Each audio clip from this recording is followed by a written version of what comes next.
Hi, hello, నమస్తే, ఆదాబ్. నేను ఎవరండి? ఊహించారా? నేనేనండి, మీ సాయిబాబ్జీని. ఏంటి గెటప్ ఏంటి అని ఆలోచిస్తున్నారా? అసలు విషయానికి వస్తాను.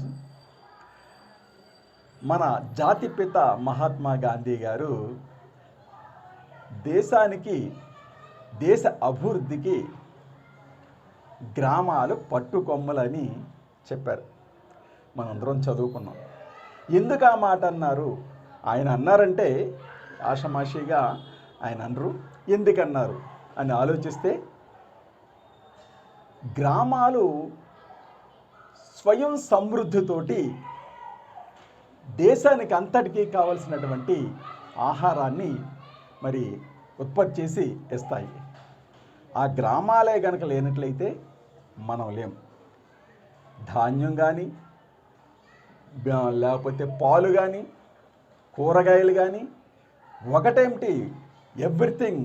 మనం తెల్లారి లేచామంటే మనం తినడానికి అవసరమైనటువంటి, మన కడుపు నిండటానికి అవసరమైనటువంటి ప్రతీది కూడా మరి ఉత్పత్తి చేసేది ఆ రైతే, అంటే గ్రామాలే. ఆ గ్రామాలే లేకపోతే మనం అనేది లేము అనేది ప్రతి ఒక్కరికి ఆలోచిస్తే అర్థమవుతుంది. మరి రైతు దేశానికి అన్నం పెట్టేటటువంటి మహా కృషివలుడు. అటువంటి కృషివలుడు మనం ఎలాగ అవ్వలేం. ముఖ్యంగా నేను ఎలాగ అవ్వలేను. అంత పని మనం ఎలాగ చేయలేం. కనీసం ఈ సందర్భంగానైనా ఆ మహాత్ముని యొక్క, మహానుభావుని యొక్క, ఆ కృషివలుని యొక్క రైతన్య వేషం ధరించి ఆ గెటప్ వేసుకుని అతనికి గౌరవంగా వందనం చేద్దామని అనిపించింది. అందుకే ఈ గెటప్ వేశాను. మరి ఈరోజు మీ అందరికీ మీ కనులకు ఆకుపచ్చని అందాలతో మొత్తం స్క్రీన్ అంతా కూడా త్రూఅవుట్ ది వీడియో ఆకుపచ్చని పచ్చని అందాలతోటి మీ కళ్ళకి కనువిందు చేయదలుచుకున్నాను. మీ కళ్ళకి ఫీస్ట్. గ్రామాలు ఎంత సస్యశ్యామలంగా ఉంటాయి, ముఖ్యంగా గోదావరి జిల్లాల యొక్క శోభ ఏ విధంగా ఉంటుంది, అడుగడుగున మీకు అంతా పచ్చదనమే. మీరు నా యొక్క విన్నపం, ఈ వీడియోని ఎప్పుడు చెప్తున్నట్టుగా చెప్తున్నాను అనుకోవద్దు. ప్రతి సెకండ్ కూడా ఎక్కడ మీరు కన్ను అర్పకుండా చూడండి, ఎక్కడ కూడా స్కిప్ చేయకండి. నేనెందుకు చెప్తానండి, మీరే అసలు స్కిప్ చేయకుండా చివరి వరకు ఎలా ఉంటుంది ఏంటి అనేది మీరే చూస్తారు. అంత చక్కని మరి వీడియో బాగా వచ్చింది. అది ఈరోజు మీకు ప్రజెంట్ చేయబోతున్నాను. మరి యాక మనం ఆకుపచ్చని పచ్చదనాల మైదానంలోకి సర్ఫింగ్ చేయడానికి వెళ్దాం రండి. గోదావరి జిల్లాల గ్రామ సీమల శోభ. మీరు చూస్తున్నది పశ్చిమ గోదావరి జిల్లాలోని ఒక కుగ్రామం. ఎటు చూసిన ఆకుపచ్చని పచ్చని చేలతో కలకలలాడుతూ ఉండే గ్రామం. ఈ గ్రామంలోని ఒక ఆసామి తన అభిరుచికి తగిన విధంగా తన ఇంటికి ప్రక్కనే చక్కగా కొలను నిర్మించుకున్నాడు. చూడండి, ఆ కొలంలో తామరాకులు, తామర పూలను పెంచుతూ మరి ఆ కుటుంబం వారి యొక్క అభిరుచి ఎక్సలెంట్ కదా. ఇంటికి ఆసామి ఎవరే కాదండి, మా కజిన్ బ్రదరే. మీరు చూస్తున్న ఇల్లు నా భార్య యొక్క మేనమామ గారి ఇల్లు. ఒకప్పుడు ఇక్కడ పెంకుటిల్లు ఉండేది, ఆ తర్వాత డాబా కట్టారు. ఇప్పుడు ప్రస్తుతం 6 పిల్లల ఆధ్వర్యంలో చక్కని 2 అంతస్తుల బిల్డింగ్ నిర్మించుకున్నారు. దూరంగా వాటర్ ట్యాంక్, ఆ పల్లెకి వాటర్ సప్లై చేసే వాటర్ ట్యాంక్. మరి చుట్టూరా కొబ్బరి చెట్లు, మామిడి చెట్లు, చల్లని పిల్ల తెమ్మెరలతో మరి మృదువుగా ఊగుతున్నటువంటి చెట్లు, ఆకాశాన్ని చుంబిస్తుందా అన్న విధంగా ఉండే కొబ్బరి చెట్లు, ఎంత దూరం చూస్తే అంత దూరం కనుచూపు మేర ఆకు పచ్చని పచ్చని చేలు, వరి చేలు. ఓహో, ఏమి భాగ్యం! ఈ ప్రకృతి దృశ్యాన్ని ఎంత వర్ణించినా కూడా మరి సరిపోదు కదా. మరి అటువంటి అద్భుతమైన దృశ్యం గోదావరి జిల్లాల యొక్క సొంతం. మరి అలనాడు అపర భగీరథుడు సర్ ఆర్థర్ కాటన్ మహాశయుడు ధవళేశ్వరం దగ్గర గోదావరి మీద మరి ఆనకట్ట కట్టి ఈ డెల్టా ప్రాంతం అంతా కూడా సస్యశ్యామలం అవటానికి కారణభూతులయ్యాడు. కాబట్టి మరి ఆయన్ని ఈ రోజుకి కూడా ఈ ప్రాంతవాసులు తమ యొక్క దేవుడి కింద కొలుస్తారు. ఆయన కృషి వల్లే ఈ రోజుని ఈ విధంగా ఈ గ్రామసీమలు కొలిసెలుతున్నాయి. అటు ఇటు చాలా మధ్య నుంచి రహదారి. ఇది ఇక్కడ 2 కిలోమీటర్ల దూరం ఉన్న మా అత్తవారింటికి వెళ్ళేటటువంటి దారిది. నేను 40 సంవత్సరాల నుంచి మరి పెళ్ళైన కాడి నుంచి కూడా ఈ ప్రదేశంలోనే గడిపాను. చాలా ఆహ్లాదకరమైన వాతావరణం. ఈ ఇంటి వెనుకనే మరి వేప చెట్టు. వేపతో పళ్ళు తోముకుంటే మరి ఎటువంటి టూత్పేస్ట్లు పనికిరావు కదా, అంత ఆరోగ్యవంతంగా మన పళ్ళు ఉంటాయి. ఆ చిరు చేదు ఎంతో ఆరోగ్యకరం. ఇక ఇంటికి అతిథులు వచ్చినా లేకపోతే మనం తాగాలన్న బొండాలు సిద్ధం. మరి పనివాడికి చెప్తే చక్కగా తీసి వెంటనే ఆ స్పాట్లో మనకి కొట్టేస్తాడనమాట. ఇంత అద్భుతమైనటువంటి ఈ దృశ్యాన్ని చూస్తుంటే నాకు సిరివెన్నెలలోని ఒక పాట గుర్తొస్తుంది.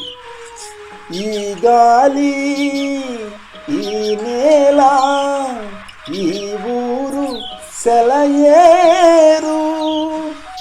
ఈ గాలి, ఈ నేల, ఈ ఊరు సెలయేరు. వావ్, ఏం రాశారు కదా కవి. ఇక్కడ చూడండి, వరి కంకులు అప్పుడే పాలు పోసుకుంటున్నాయి. పాలు పోసుకోవడం అంటే ఈ వరి పంట చేతికి రావడానికి 3 నుంచి 4 నెలలు పడుతుంది. ఇది పాలు పోసుకునే టైం అనమాట. ఆ గింజను మనం కనుక గిచ్చినట్లయితే దాంట్లోంచి పాలు వస్తాయి. అవి గట్టిపడి తర్వాత ధాన్యపు గింజ అవుతాయి అన్నమాట. మరి ఇంత పచ్చగా చేలు తయారైనాయి అంటే ఆ రైతన్న యొక్క కృషి ఎంత అద్భుతమో కదా. రాత్రనక పగలనక ఎండనక వాననక చెమటోడ్చి మరి ఆ రైతు మనకి అన్నపూర్ణగా మరి ప్రఖ్యాతిగాంచిందంటే ఆంధ్రప్రదేశ్ ధాన్యాగారం, లేకపోతే ఆంధ్రప్రదేశ్కి అన్నపూర్ణ అని గోదావరికి పేరుగాంచే అంటే దానికి కారణం ఆ రైతన్న కృషే కదా. హ్యాట్స్ ఆఫ్ టు రైతన్న. జై కిసాన్, జై జవాన్ అనే పదాలు అందుకే వచ్చి ఉంటాయి. మరి మా కజిన్ బ్రదర్ నిర్వహిస్తున్నటువంటి కోళ్ళఫారం కూడా చూద్దాం ఎలాగుందో. ఓహో, ఈ కోళ్ళు మరి కొత్తగా అతిథి వచ్చాడు అని స్వాగతిస్తున్నాయా, లేకపోతే బిర్యానీలోకి ఒక కోటి పట్టుకెళ్ళడానికి ఎవరో వచ్చారని అరుస్తున్నాయో అర్థం కావట్లేదు. ఎనిహో చాలా చక్కగా మరి ఆహ్వానం కలిగాయి. చూడండి, ఈ కోళ్ళ ఫారాలు మొదట్లో నేల మీద ఉండేవి. నేల మీద ఉన్నప్పుడు ఆ వేసిన రెక్కల్లోనే గుడ్లు పెట్టడం, గుడ్ల నిండా రెక్క అంటుకోవటం. మరి కోళ్ళు కూడా అంత హైజీనిక్గా ఉండేవి కాదు, తరచూ జబ్బులు బారిన పడేవి. తర్వాత టెక్నాలజీ పెరిగి ఈ రోజుని కేసులు వచ్చింది. చూడండి, ఇక్కడ నీళ్లు, మంచి నీళ్ళు ఈ వీటి దగ్గరికి ఎలా వెళ్తున్నాయి చూడండి. అక్కడ ఈ కోళ్ళు తమ ముక్కుతోటి పొడుస్తాయి. పొడిచినప్పుడు ఆ వాటర్ చూసారా, అది ఆ కోడి అలా ముక్కులో పొడిచినప్పుడు డ్రాప్ కింద పడి అది వాటి యొక్క దాహం తీర్చుకుంటాయి అన్నమాట. అది అలాగే సమ్మర్లో భీకరమైనటువంటి ఎండ కాస్త ఇక్కడ ఆ ఎండ నుంచి రక్షించడానికి, కోళ్ళను రక్షించుకోవడానికి స్ప్రింక్లర్స్ కూడా ఏర్పాటు చేశారు కదా. అవి ఆ నీటిని పైనుంచి చల్లని జల్లుని ఇస్తే అప్పుడు అవి సేద చేస్తాయి అన్నమాట. ఆ విధంగా ఇవి ఈ మంచినీళ్ళు ఆ కేసులోనే ఉండి అవి అందుకుంటాయి. ఒక్కొక్క కేసులోనూ 2 కానీ 3 కానీ 4 కానీ కోళ్ళని పెడతారు. చిన్నవైతే 4 ఉంటాయి, ఒక మాదిరి సైజు అయితే 3, మరీ పెద్దవైతే 2 కోళ్ళని అందులో సెట్ చేస్తారనమాట. మరి ఇక్కడ ఇవి పెట్టినటువంటి గుడ్లు జారి ఎదరికి ట్రేలకు వచ్చేస్తాయి అన్నమాట. మరి అవి వాటికి ఎటువంటి రెక్క కూడా అంటుకోదు. అందువల్ల యాజ్ ఈజీగా మరి మనకి షాపులకి అవి ఎక్స్పోర్ట్ చేసేస్తారనమాట. స్ప్రింక్లర్స్ ఇందాక చెప్పిన ఈ స్ప్రింక్లర్స్ వాటికి చల్లదానాన్ని ఒకటి కోసం ఏర్పాటు చేస్తారు. ఈ కోళ్ళు కూడా చంటి బిడ్డలాగే సాకాలి. కోళ్ళను కూడా మరి చంటి బిడ్డలతో సమానం. ఎంత జాగ్రత్తగా చూసుకుంటే ప్రొడక్షన్ అంత బాగా వస్తుంది, లాభాలు సంపాదించవచ్చు అనమాట. ఇక్కడ చూడండి, వీటికి ఆహారాన్ని ఈ డ్రమ్ముల్లో పోసినట్లయితే 3 గొట్టాలు ఉన్నాయి కదా, 3 గొట్టాల నుంచి కిందకు వస్తాయి, ఒకేసారి వచ్చేస్తాయి అనమాట. అప్పుడు అక్కడ ఉన్నటువంటి ఆ వర్కర్ ఒక చెక్కతోటి ఈ ఆహారాన్ని, కోళ్ళకి ఆహారాన్ని మూవ్ చేసి ఎవరికంతా లాక్కెళ్తారనమాట. ఆ విధంగా వాటికి ఆహారం అక్కడ ఎప్పుడు కావాలంటే అప్పుడు తినొచ్చు, ఎప్పుడు కావాలంటే అప్పుడు మంచిళ్ళు తాగొచ్చు. ఆ విధంగా అవి హ్యాపీగా సహచరులతోటి ఉంటూ మరి మనకి బుద్ధిని ఇస్తాయి.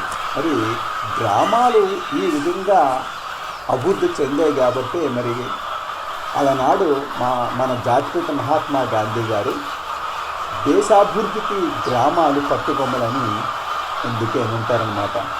అవి చక్కగా అభివృద్ధి సాధించినప్పుడే మన దేశం కూడా అభివృద్ధి చెందుతుంది. మనకు కావాల్సిన నిత్యావసర వస్తువులన్నీ కూడా గ్రామాల నుంచే వస్తున్నాయన్న సంగతి మనందరికీ కూడా తెలిసిందే, మనం ఒప్పుకు తీరవలసిందే. అందుగురించే గ్రామాలు స్వయం సమృద్ధి సాధించాయి అంటే ఆ దేశం లేదా ఆ రాష్ట్రం అభివృద్ధి చెందుతుంది. సస్యశ్యామలం అనేటటువంటి పదానికి మరి ఇంతకంటే అర్థవంతమైన అర్థాన్ని మనం ఏమైనా ఇవ్వగలమా చెప్పండి. ఇక్కడ చూడండి, గుడ్లు ఇందాక అట్లా చూసారు కదా, గుడ్లు అందులో పెట్టి ఎక్స్పోర్ట్ చేస్తారు. ఇక్కడ చూడండి, ఆ గుడ్డు ఆ విధంగా అది పెట్టిన వెంటనే దానికి అందకుండా, దాని దగ్గర ఉందనుకోండి కొన్ని కోళ్ళు గుడ్లు కురిసేస్తాయి, అందు గురించి దానికి అందకుండా కింద ఉన్నటువంటి ట్రేలోకి జారిపోతుంది అనమాట. దానికి అది పెట్టినప్పుడు దానికి అందుకు ఇంకా దట్ హైజీనిక్గా ఉంటుంది, ఫ్రెష్గా ఉంటుంది. యాజ్ ఇట్ ఈజ్గా తీసి ట్రేలో అమర్చేస్తారు అక్కడ ఉన్నటువంటి పనివారు. ఈ గోదావరి జిల్లాల గ్రామ సీమల శోభ మరి ఈ గ్రామాలు ఏ విధంగా స్వయం సమృద్ధి సాధించాయి అనే విషయాలన్నింటిలోనూ మరి కూలంకషంగా సవివరంగా మీకు వీడియో చూసి నేను వివరించడం జరుగుతుంది. ఈ వీడియోలో కొంత మాత్రమే చూపించాను, అంటే ఇది పార్ట్ 1 అనమాట. పార్ట్ 2 తోటి మరిన్ని స్వయం సమృద్ధి గ్రామాలను మీకు పరిచయం చేస్తాను. మరి ఈ వీడియో కనుక మీకు నచ్చినట్లయితే లైక్ చేయండి, షేర్ చేయండి, సబ్స్క్రైబ్ చేయండి. సబ్స్క్రైబ్ చేశాక పక్కన ఉన్న గంట గుర్తుని బెల్ ఐకాన్ని టచ్ చేయండి. అప్పుడు ఆల్ అని ప్రెస్ చేసినప్పుడు నేను కొత్తగా చేసిన వీడియోలు నోటిఫికేషన్ మీకు వస్తుంది. మరి ప్రస్తుతానికి